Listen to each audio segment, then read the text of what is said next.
Everyone. Namaste everyone, and welcome back to the class on Mundaka Upanishad. We'll do a quick one, just staying with the topic without elaborating too much today, but did not want to cancel the class, so we'll do some short portion and revise and catch up and as much as we can do. So we will do the invocation. ॐ भद्रं कर्णेभिः शृणुयाम देवाः भद्रं पश्येमाक्षभिर्यजत्राः स्थिरैरङ्गैस्तुष्टुवांसस्तनूभिः व्यशेम देवहितं यदायुः स्वस्ति न इन्द्रो वृद्धश्रवाः स्वस्ति नः पूषा विश्ववेदाः स्वस्ति नस्तार्क्ष्यो अरिष्टनेमिः स्वस्ति नो बृहस्पतिर्दधातु ॐ शान्ति शान्ति शान्तिः.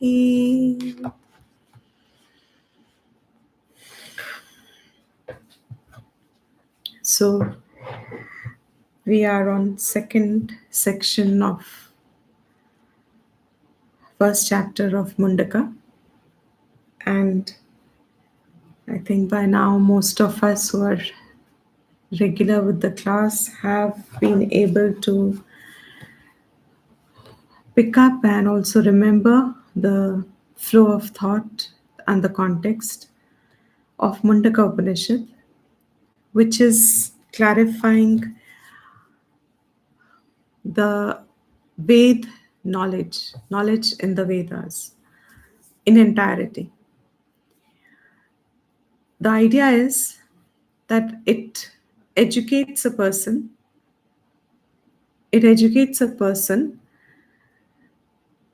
on the availability of Purusharth that a human being will have to execute choicelessly during his life. Most of the other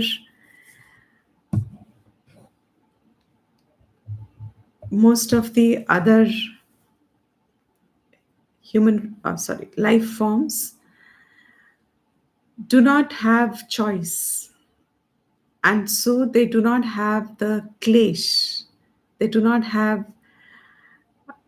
the disturbance that comes with making a choice. To make a choice, you need knowledge. So there is no need to have more knowledge than whatever the fundamental choice they have within survival. But human being has a choice by upadhi.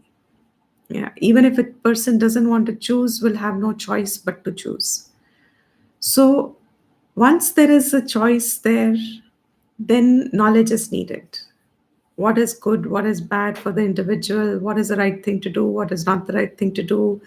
In the long run, that means if I make a choice and my choices are going to have outcomes in the future, then in the long run, how are these choices? At least to some extent, I should know what are my choices going to end in. So Ved gives us a knowledge of all these ends. We all know this by now, 4 Purusharthas. Karma Kand is that aspect of Vedas which gives the Purusharth of Dharma, Artha and Kama. And because of that, the Upanishad is saying that if you are not a mumukshu yet, then it is far advisable to continue to live your life based on dharma and fulfill your artha and kama based on it. That means learn the get the knowledge of what is dharma, your dharma, and get the knowledge of what is right for you to do. Get that knowledge. And that knowledge is karma. What you should do, how you should do, when you should do, where you should do. There are certain limitations, or I would say certain rules in which karma becomes effective. Karma can be made more effective if it is kept within the rules of karma. Like, for example, um, if you have to give certain, if you want to share something, then doing it with the right attitude at the right time, which means the person should want it, the person should have a value for what you're about to give.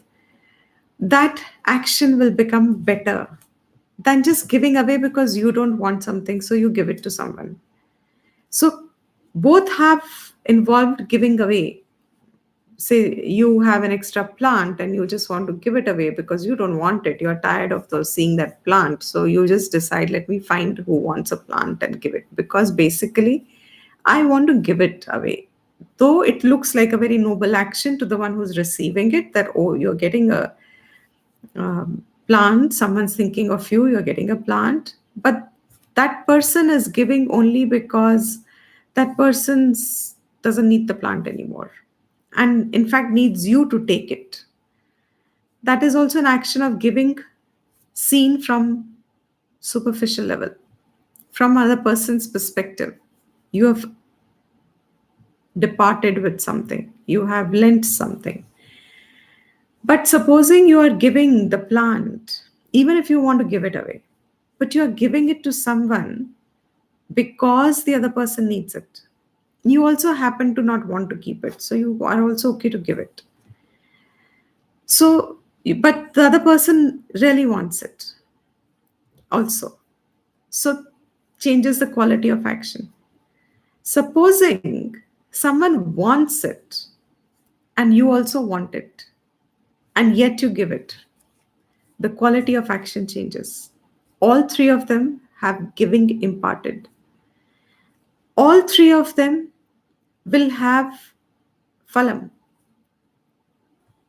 if it is done as a duty, then, or as seen as Ishvara included, Danam, the action will definitely have different results. So a lot of karma, we saw the very first verse. Shastra says, if your mumukshutvam is not burning yet, if you're not ready to take on the life of renunciation, and you want the comfort of home and people and family and friends and food and relations and moving freely. I'm taking from the ideal standpoint because it gives more clarity. Do not confuse it from the present standpoint, because a lot of disciplines, even renunciates, would live by, may have to be modified by the present standard. But how Shastra sees it. So Shastra says that when you are ready for single pointed, forget leaving, that's not essential. What it means is a mumukshu who is burning mumukshu means they're ready to invest the entire lifetime with Atma Vidya. Because you have to first gain the knowledge, then gain it correctly, then it takes many years. Some, if you're not fully prepared, if you're not an Uttamadhikari. But if you have a burning mumukshutvam and you're ready to invest life in it, at leaving away the other three pursuits, artha, kama, and dharma, then you don't need to know about karma much. You're already matured. You're already ready for jnana.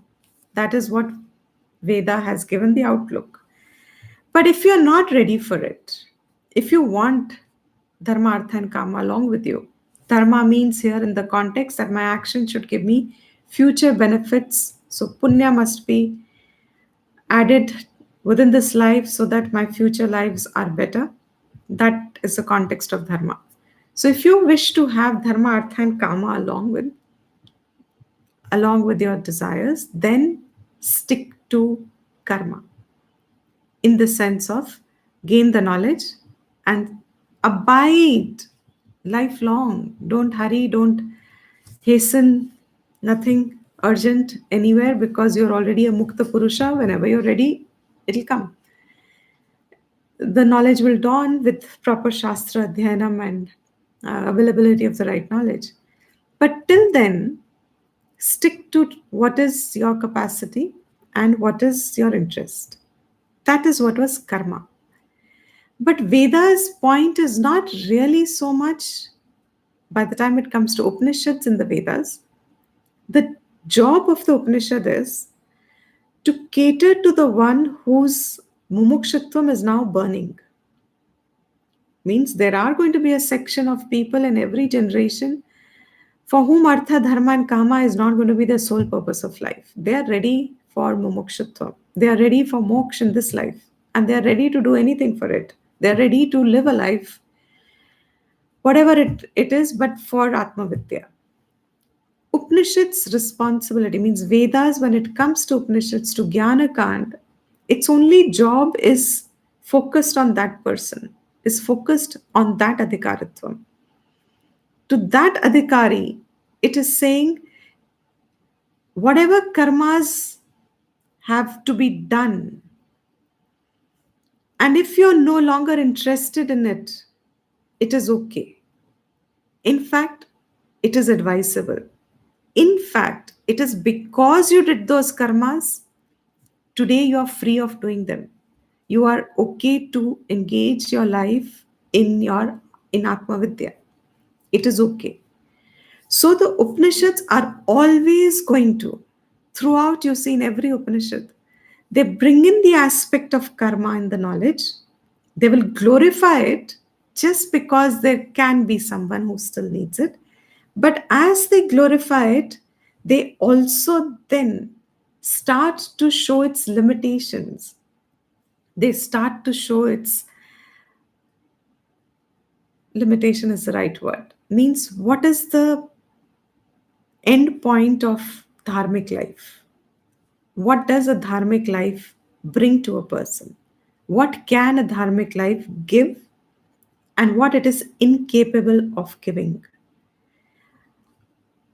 As much as I know how many of you are listening, everybody knows the answer. What it is incapable of giving is moksha. What it is capable of giving is some relative peace and some ease in creation because of punya. It is capable of giving that. Not only in this creation, it is capable of giving you Brahmalok, Swargalok, and any of it below that, which are all more comfortable zones of existence than existence on earth is. Karma is capable up to that point, but it is absolutely incapable. It cannot, it just cannot give moksha. So Shastra says, those who start on the journey of karma, who feel that they are now following the Shastra because they are taking the karma part of Vedas and they're abiding in it because it needs its rules and they have to follow those rules for the karma to be effective. So they really think themselves to be very learned. They are learned because they've learnt it all, but they are absorbed in that knowledge so much that they don't see that next part of the Jnana Kand as valid. And in that absorption of it, by the time the Shastra says, they get blinded by the vision that karma is absolute. They are blinded, andhena eva. They are blinded by this firm conviction within oneself. And Shastra says here in the 8th verse, he says they are mudhaha. They actually think wrong. But they don't realize this. They sincerely think karma is the ultimate, because they are following the Shastra. Shastrik Vidhi. Whatever Shastra said, do karma this way, that way, they are following it. And so they think they're absolutely the most, the best people, the bestest in mankind, because this is the highest one can do. And when they are so firm in their conviction, in their belief, unquestioning, Shankara says in the verse, they're aviveki, you know, aviveka prayaha, page 37, first line on the first paragraph on top. Avidyam antare madhye vartamanaha aviveka prayaha. These people are aviveki. They're not thinking along with, objectively standing apart from karma. So they're not able to see the ingrained limitation of karma. Yes, it gives you Swargaloka, but that it is a finite result. This somehow their Vivek Buddhi doesn't grasp the vision, the perception. They don't register it that far. They do not register the end of the phalam. So that karma gives you Swargalok, they stop there. So we must do karma. That karma, if you do this karma, you will get Brahmalok. If you do this much karma, you will at least come back to human form. Because even to come back to human form is not to be taken for granted. So you need to be investing in a lifetime with certain karma so that you at least ensure yourself another human birth. It's not sure that you will get another human birth. So they are into that kind of a thought, that at least let me do this much so that I get a human birth again. Or at least let me do this much more so that my progeny later on and my grandchildren, when they have abhyudayam, they have, so let me do my karma so that my family is well taken care of, and etc. Or if one is more qualified, has more dhanam, because all these karmas needed some wealth also. So let me say, I do. You look at the karma because it gives you swargam. In Karm Kand, it is not written that swargam is limited. In Karm Kand, the karma is to be done to get that. So your whole attention is in doing it. It is only the Viveki, when he gets to swargam also. It's a fascinating evolution of human cognition in a human birth, in human upadhi. That even if he lives through Swargam, 99.99999 recurring, you are absorbed with the senses. If earth and its life can absorb a person with all its senses, which are so limited compared to what Swargam can give, and if here the Vivek Buddhi is not operative, then in Swargam, where is the Vivek Buddhi going to be operative? Because there is no obstacle there, and it is only but a life of comfort and very extraordinary sensory pleasures which human beings cannot comprehend. But your karma can get you that. Now, karma can get you that. Very, very, very, very, very rare bhagyam that a person who is in Swargam experiencing, and when he returns back and you have the cognition, you have Viveka Buddhi to extrapolate from any experience here in the world which has given you a height of experience from your standard. You've had the best experience from your standard, and you saw the non eternity of its span of capacity to give you the pleasure, the span for which it stayed. When you saw the non eternity of the phalam that it gave you, that experience just didn't last. You just, a Viveki Purush is one who will doubt. If I go to Swargam also, is it a guarantee that it will be permanent?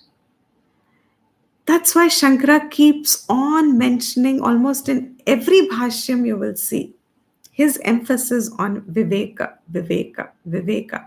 And to all avidyavan means Jeeva Buddhi, he calls it as aviveki, aviveki.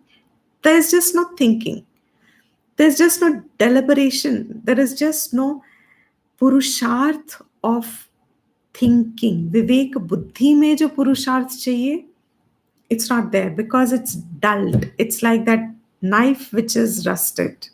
So though a human being has viveka shakti, but if you don't employ it in the right direction, or you don't put in the purusharth to employ it, and you allow the rest of your senses to get overpowered, then mind is powerful, buddhi is very weak, it's like a rusted knife, and therefore Viveka Shakti is hardly there to even discern within this lifetime what you want, what you don't want. If I do this, what will I get? Nothing. Even in a lifetime, we are not utilizing our Viveka Buddhi. The topic of my existence tomorrow, that certainly needs what we used to call, what we still call sukshmata. It's a sukshma vishay. So your buddhi needs to also be sukshma. It's not a gross vishay of the jagat now. That this jiva has a recurrence. And even if one lifetime I do tremendous tapas and I manage to do my karmas and everything and I get to Swargam, Viveki would ask, is this going to be final? Or will I have to continue with my Purusharth, effort again? So so Upanishad said, if the Viveka Shakti is not there in a person still formed, it is advisable that you abide by your karmas because it will ensure a certain amount of ease of existence. Abiding by karma will ease your existence and the struggles in life. And an easier life, in the sense of comfortable life, will always keep the opportunity for better gati. You can be with the right people, you can remain in right company, you can remain doing right things. If you're equipped with it, you can do certain things better. So at least do not slip in a human form into the realm of complete bhog without even some attempt for yoga. Do not spend the life with just bhog. At least put in some effort for yoga. And here yoga is obviously karma based. Upanishads is purely karma kand based, but because today we have the Smriti Grantha, at least karma yoga should be your attempt. Shastra says that.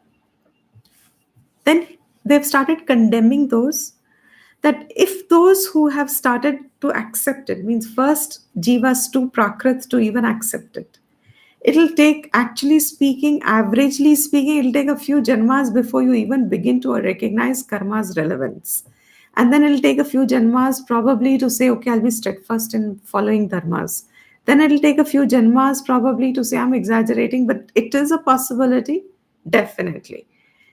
It can be less, which will be wonderful, but this is likely the average graph, which doesn't mean it's everybody's graph, but average is that it is likely that after some janmas of being skillful, dexterous in karma, that you start seeing the benefits of living a life of karma yoga.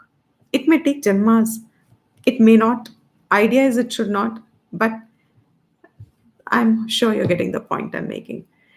So by the time that buddhi that rust is coming out, by these practices slowly, like supposing yesterday was Janmashtami, however much each one tries, idea was that the day should be spent doing alaukik karma in the form of some alaukik vyavhar, alaukik karma. But however much one tries, it doesn't happen through the day.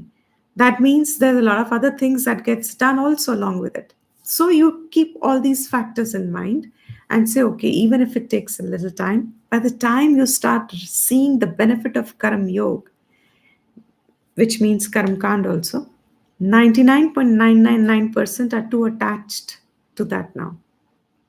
It will not be easy to develop the detachment because you're now for the first time seeing the relative joys, the freedom of Karam Yoga, And the abhyudayam that comes along with it also means there's certain peace and prosperity and harmony. Everything just falls into place as if nature has um, opened its floodgates to benefit you, because you are sincerely following the shastra. You are doing what is supposed to do in the line of the laws in which creation is made. So by then you are too strong. Now shastra says here, because we are in Upanishad, I've spent so much time just building it up. Shastra says here that these are the people who become so strong and staunch in what they believe is right. And what do they believe? They believe karma as an end in itself, because by now they are seeing the benefits of living a Vedic life. They're seeing the benefits of living, of performance of karma yoga, upasana yoga. They begin to get the adrishtam manifest. So as a result of which, nothing is seen beyond it. It's like the fruits are just falling, and they keep you now engaged itself. It's a mini swargam, swargam, because it's keeping you engaged and you're enjoying it. And you just think it was because of karma yoga. How can you now leave it? It's not possible. Not only you should not leave it, this is what the shastra says: you will tell others, you will lead others. You will lead others by saying, this is what is absolute. Because it is your experience, you're not being wrong, but you are not being complete. It's not a complete view, it's not a complete vision. While it is correct that it gives something, and Shastra says you should live it, you should follow it, but to believe it to be just that much, it is talking about the limitation of that individual who's now seeing the benefits of it, but somehow takes the stand, because this also comes by nature. You are just in that position in life, probably, that you, he says, you start leading others, niyamanaha. You start taking others to the direction of saying, this is right, whatever it, this is it. So, avidyayam antare vartamanaha. Those who still believe karma to be absolute. Mantra says they are in avidya still. They are still in ignorance. They are still in self ignorance. And not only self ignorance, it is almost a delusional state. It's an intoxicated state. Though you are following the niyamas and you are seeing the benefits, it is still subjectively intoxicating. And it is they call themselves Swayam Dhiraha Manyamanaha. Swayam Manyamanaha. They believe in themselves Swayam Manyamanaha. They believe themselves to be Dhiraha, wise. Why? Because they are Panditaha. They are well read. They are well read with the methods of karma. They are well read with the methods of the subtle aspect of karma. They are well read in the manifestation of karma yoga. They are well read and well practiced over janmas, maybe, or within a lifetime. Doesn't matter. That is not the topic. Whatever it is, they know. Today they know. They know that this is the law and this is how it works, and therefore they have seen it being manifest. So they believe that knowledge that they have, which is the karma kand part of the Veda, which is the correct knowledge, they believe that to be absolute. And so what? They are that mudhaha, janghanyamanaha pariyanti. They, Shastra says, actually they are, because of ignorance, they are still afflicted. They are still in struggle. Being in struggle, says they pariyanti, they are moving here and there. In creation, by karma, you will move here and there only. So some karma will take you here, some karma will take you there, some karma will give you better loka, some karma will give you a little less loka. You will not fall completely into patal loka or into hellish life, but they are wandering in different lokas. Means they are just wandering. As Shastras uses pariyanti, they just travel. They're wandering. They're wandering, being afflicted. Janganyamanaha. They are still in struggle. They are still in because karmas have to be kept alive. Once the karma's ending, you have to restart the karma. So that afflicted by the sense of karma and karta, though it is still there, because of ignorance, they wander endlessly. How? He says it is actually like andhena eva niyamana yatha andhaha. Just as a blind is leading a blind. So the one who has that knowledge that karma is supreme, karma is absolute, karma is final, uh, purusharth for human being. Which karma? Exactly what Vedic karma says, because average human being is going to live karmas doing only laukik karmas. To earn bread and butter and to have a comfortable life takes a whole life away. So hardly anybody will even get into doing dharmic karma. So these people who have got into doing dharmic karma, they believe themselves to be now reached the pinnacle of effort. They, because of avidya, Shastra says, are blinded. They're still blind people. They don't see that the result of karma is keeping you in the cycle. A good cycle, okay, but it doesn't liberate you. You don't. I really don't know how much anybody understands the idea of because it develops with very constant reflection. It goes on strengthening with constant reflection. It's not a one-time understanding. What is traveling as a Jeeva Yatra? As a Jeeva, traveling. What do we consider as traveling? What do we consider as after death happens to Jiva? What do we think is how many janmas is called traveling? How many lifetimes or how many upadhis or how many experiences will be enough for us to say mumukshutva is now going to be my primary purpose. Moksha is going to be my primary purpose. What is going to be enough travel?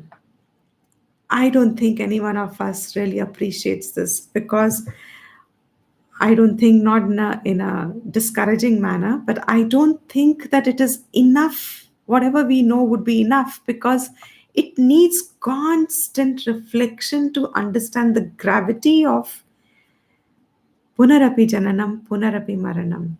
What is it called to be born again and again? And this is the reason why Shastra gives us the kalas, the yugas, the knowledge of yugas and kal. Why does it give us that knowledge? Because if we understand the gravity of what is it to be in 332 lakh crore something, or be through 78 crore yoni, those figures that I always forget, but that large time span, because how much is it going to be? If I think if this much is delivered today, I would think it's worthwhile. How much will it be that my vairagyam will develop? That I will say, yes, these many lifetimes. How much do I think is called traveling? Is it going to end with this janma? Is it going to end with this kal? When Kali Yuga started, and now they do say, and we also start feeling it, by the time your life has come to this, how much of the format of this knowledge is changing constantly? What was it that we had heard our teachers, the level of tapas to get this knowledge? And what is it that we are doing to get this knowledge? And actually speaking, what is it that, supposing if I have to say it also, what is it that is actually sustaining the interest, or what is it that is actually getting delivered, or what is it that will be enough for moksha? What is it that is going to be enough to cut away the cycle of punarapi jananam, which I think intellectually everybody understands now, is born from karma, and that karma is because of avidya. Who is it who doesn't know it? Who is it who doesn't understand this point? Everybody knows it. Everybody understands it. It doesn't take too much of Vedanta Shravanam to hear this, because this is the base and it comes in every class by every teacher in every generation. Everywhere you may have heard this. Avidya is the seed of me doing karma. And if I am doing karma, then I am the karta. And if I am the karta, then I become the bhokta. And it is because I'm the bhokta, therefore I will be in samsara. Gati, not mental, gati samsara, which means born again, dying again, born again, dying again, born. How much, if this reflection is done, that's a great movement. How much lifetimes born again and again and again and again and again. He says, these mudhaha, the word mantra uses is pariyanti. They are just wandering. Though with the right knowledge, that limitation of the knowledge of not being able to see the finitude of karma pal. And that is why hardly anybody develops vairagya, truly speaking. Because none of us want detachment from karma pal. Because if karma phal is given up, then it alters everything. It alters the data. None of us is ready to give up karma phal. We are ready to accommodate some correct action. We will be ready to accommodate because it brings us some peace. It brings us some anugrah. But very few people, very few, which is what the niyam is anyway. So it's okay. We are all in following in. We are all a part of the niyam only. But the warning here is that without full knowledge, if someone is to believe that karmas are the ultimate, then they are blind people. And they are so convincing in society. Somehow, the less you know, more convincing you are. This seems also to be a rule of life. The lesser you know, more you can lead people, more you can convince people, because most of it is going to be anuvada. Most of it is going to be something that people already believe in or just want a little more. And if you give it to that level, then it's all fine. So, this portion of the people will really be interested in Shastra Vidya and then aligning the life with that Shastra Vidya. So he says, all those who actually believe this to be final, karmas to be final, andena eva, and they are the ones who are leading others also, and others are following a blind man. Means if I just follow someone who says these, this is right, do this and you get this, and this is, and that blind faith is something that is discouraged in Shastric life. Really, you need Shraddha, but you don't need blind faith. If anybody follows, that is why throughout Shastra says, you learn and you learn. There is no following a master in that sense. Who's a teacher? Who's an acharya? Who's a guru? Who teaches? Who shows what the teaching says?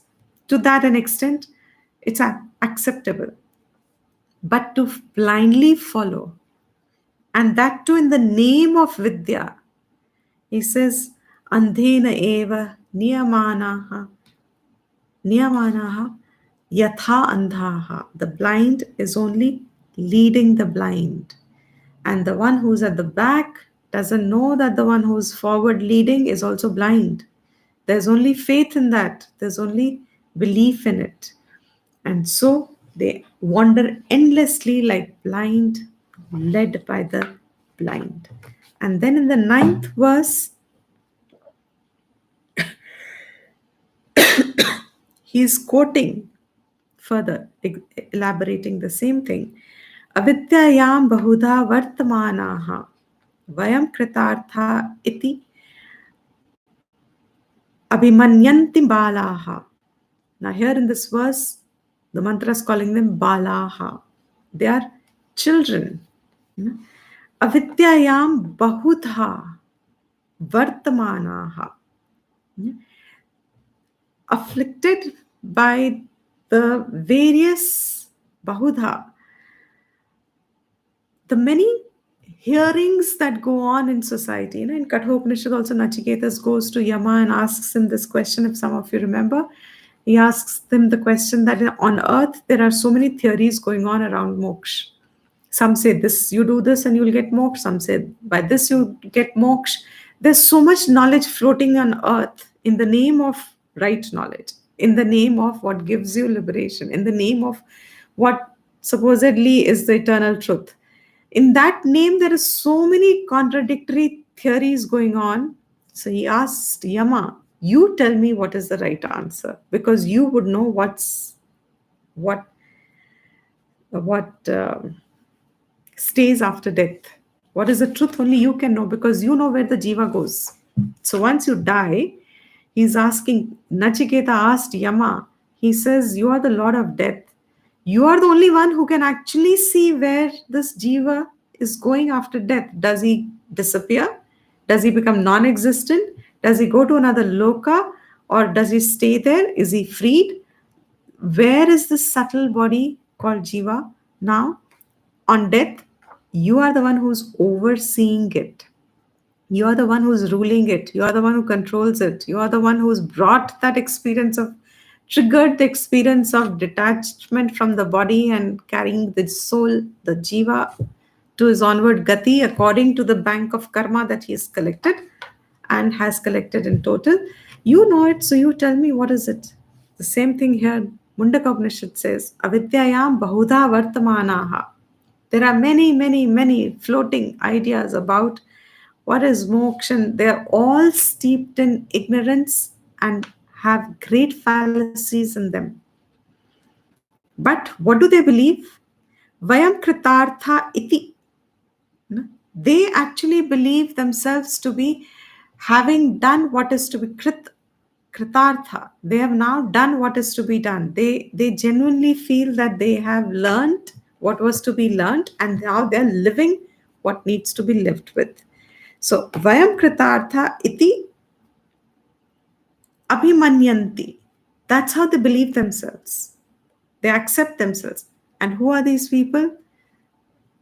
This word is so beautiful. Shastra says Balaha. Previous it was Mudhaha. It was like Krishna telling Arjuna. What did he tell him in the first chapter? When he told him that you are neither acting like a warrior man nor like a woman, you're acting like, so there was a word he had used specific. In the same, in the previous, it was more like a, kataksh jaise kehte hain, pulling him sarcastically. Over there it was like that, Klaibyam, that's right, Klaibyam. So Klaibyam he had used in the first chapter in Gita. Here he's in the previous verse he says mudhaha. These people are mudhas. It is more in that spirit. It's like a scolding. It is like a shake up. You think yourself to be wise, but you're so stupid. You're such an idiot. That's something like that. You believe yourself to be wise, and honestly, anybody who believes themselves to be wise, nobody can tell them that you're being foolish, because their belief is they are wise. So all that who knows more and knows correctly, they can actually say you're being so stupid, you're being so foolish, but it's deaf ears, because that person has a firm belief that they know. Mudhaha. And Shastra here says they're still balaha. They're not fully grown. They're still, thinking is still limited. Like children grow and you give them time and you say, okay, in time they will start understanding, seeing the right things. So balaha means now you are calling this one who is absolutely dexterous with even karma and karam yoga, and they are wise people, learned people, and they know how to manifest the results. And yet, Shastra says they are balaha. They're still infant stage of spirituality. They're still learning. They're still not full formed thinking. You cannot give see, to a child, you cannot give them Atma Vidya. You cannot give them all the knowledge. When they're in the 6th standard, you're not going to give them the knowledge of PhD. Because 6th standard is balaha compared to what you will give them when they arrive for their PhD. In the same way, the ones who are so strong about karma and believe that the karma is going to give them everything, they are balaha. They are not yet seeing how much they travel, even if it's a good journey. I always remind myself, supposing I were to get a first class ticket, you know, all business class, first class ticket. I have a free pass first class ticket, air travel, business class, whatever, and infinite trips I can make out of it. Will there be a time that I'll say, I don't want to go anywhere today? Will I reach a time where I'll say, I don't think I want to go anymore? You know, even if it's everything is done, everything is provided for, sometime the fatigue will set in of the same repetitive joys. Swarga is also going to be repetitive. All the lokas are going to be repetitive. So, however much a person will go on working for them, sometime Shastra says something will shake this pursuit of karma in this jiva. But till the person is ready to get tired of enjoying the phalas, enjoying the business class ride, infinite rides. Imagine if I'm just hopping in and hopping out of business class flights from every city in the world, all business class. I have nothing to do, everything's taken care of. All my life, it's taken care of. There will be some day I will say, I had enough of all this travel. I don't think I want to go anywhere. Just give me a place where I can just stay. And I'll envy the people who are just staying at one place because they can stay. I am always on the move. So they are saying, Balaha.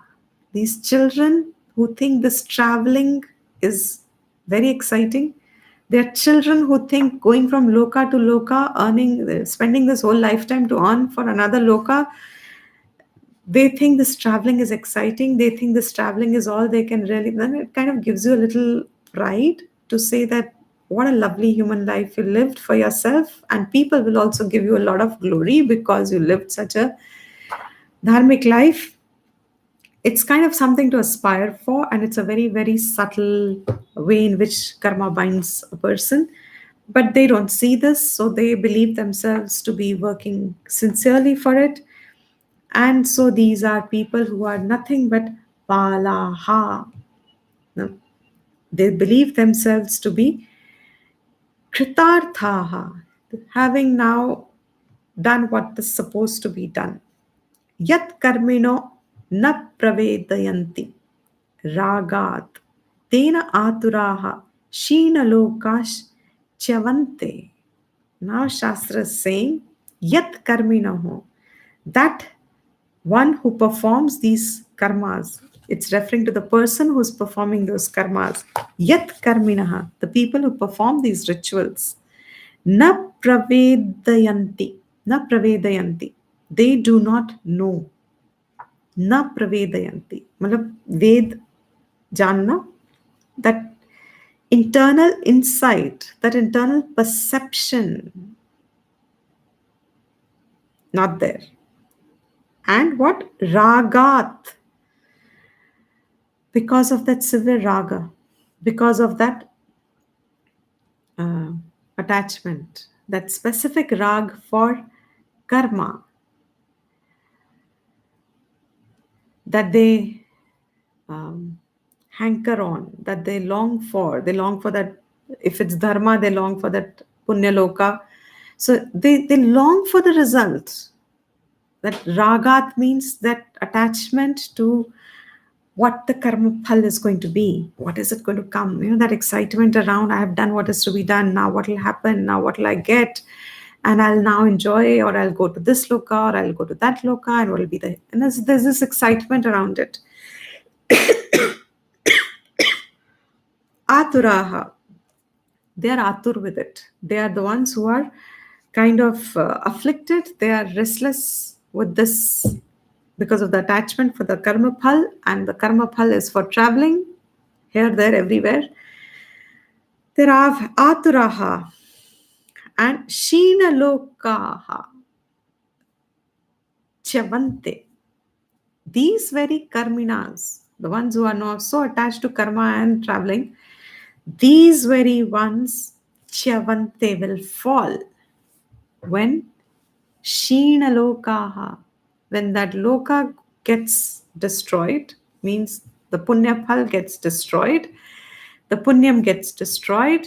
The minute the phal gets the minute, the second, the millisecond, and Vedas definitely has far better sight of time than science has discovered. It's the shana. The shan that this punya phalam gets destroyed, Chavante. They fall from there straight to whichever else the karma will take them to.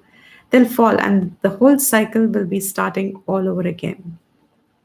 So the ninth verse, eighth and ninth verse are now kind of beginning to, if you read carefully, you know that it is kind of condemning karma path, path of karma, karma mark. It is actually condemning it. And for those who will not see, that's why if you do not read it correctly, you almost see the contradiction. The first verse said, do your karma. And by the time you're on the ninth verse, it is actually contradicting by saying that karma's path of karma, those who really follow it, like it said in the first verse, they are mudaha, they are balaha. They do not know well enough. They are the ones who are steeped in ignorance, avidyayam. And I don't think any one of us should have difficulty in understanding this because we know only thing that can destroy avidya is gyan. But these people get so hung on karma that they just are ready to spend life after life and after life and after life on karma, engaged in karma, doing what is right, doing what is good, live a good life, be with values. Yes, it is to be aspired for, but is that the ultimate? The Shastra says no. And therefore, now in the 10th verse,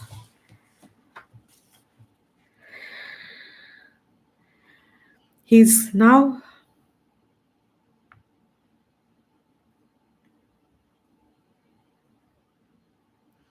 concluding. 10th verse is giving that final fall.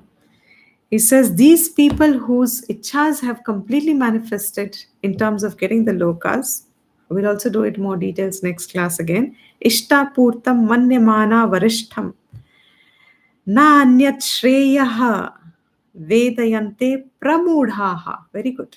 Now third word has come. Mudaha, balaha, pramudhaha. And these people are so dead deluded. They're so deadly and they're so deluded. Why they're deadly?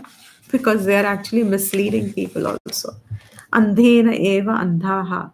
So they themselves are misled and then they are starting a whole parampara of misleading because of their false belief, which they are not questioning, which they are not ready to accept that they are wrong in their thinking. Because of that, ishtapurtam, Shankara says, Ishtam Yagadi Shrautam Karma.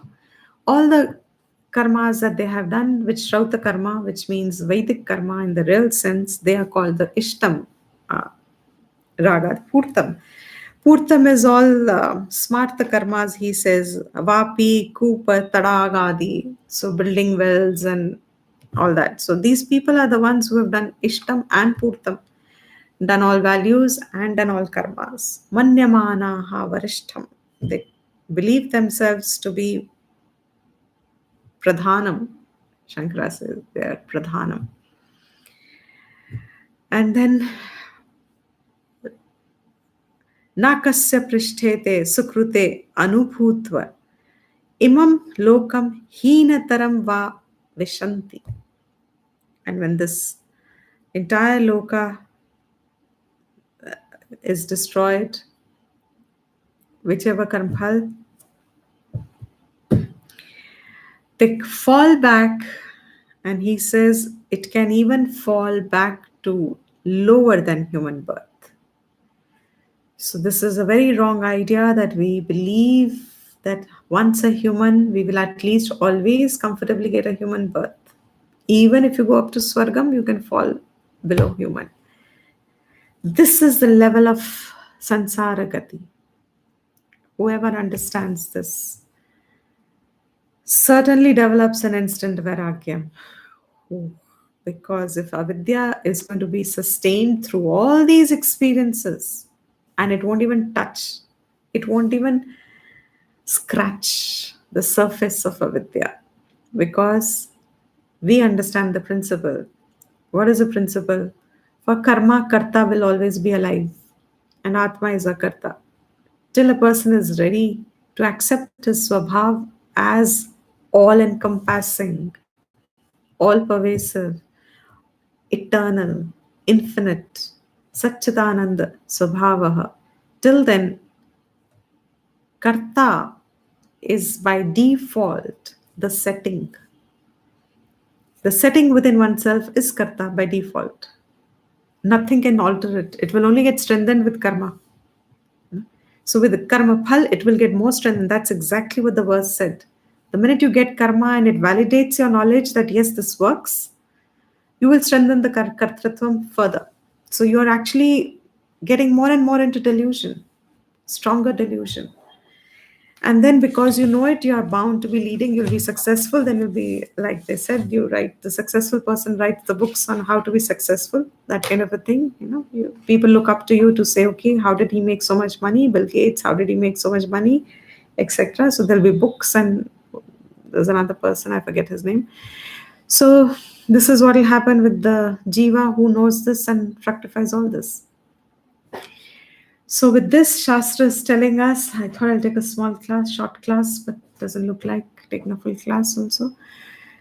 Shastra is telling us now it's going to conclude after 10th verse. In the last few verses, he's going to now start glorifying Paravidya, which is what will bring Brahmagyan. So you see now, it'll be beautiful for those who can connect it.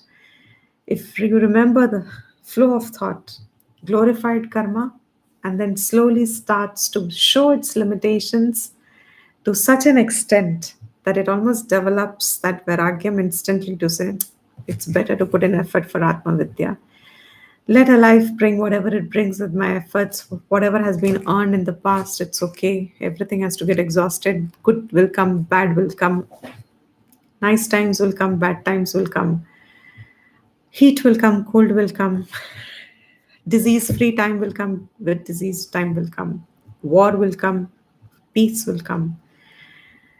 Tides will come, floods will come, quakes will come, volcanoes will come, storms will come, flourishing will come, harvest will come. Creation, you will have all of this. But Atma Vidya will not come by itself. Karmphal will come by what you've done. But Atma Vidya will only come with Atma Gyan, for which at some point there will be disinterest in the pursuit of karma. Because as Shankara has very clearly said in the Gita also, you will not be able to ride two boats together. You won't be a karta, at the same time you cannot be an akarta. So sarva karma sannyas meant that now the individual, and as we say this also, we understand this both, that this is what Shastra says, and it also knows that most people will take our own sweet time for it, but at least the right thing is known, so that we never are deluded that whatever we know is complete and final. So with this, I'll end the class here.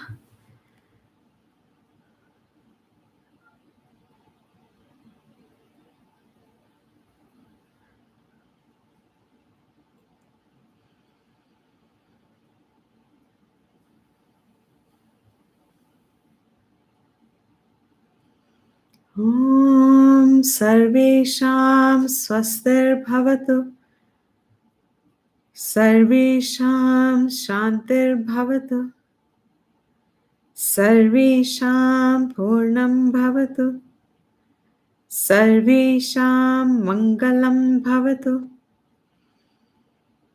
Sarve Bhavantu Sukhinah Sarve Santu Niramayaha सर्वे भद्राणि पश्यन्तु मा कश्चित् दुःखभाग् भवेत्.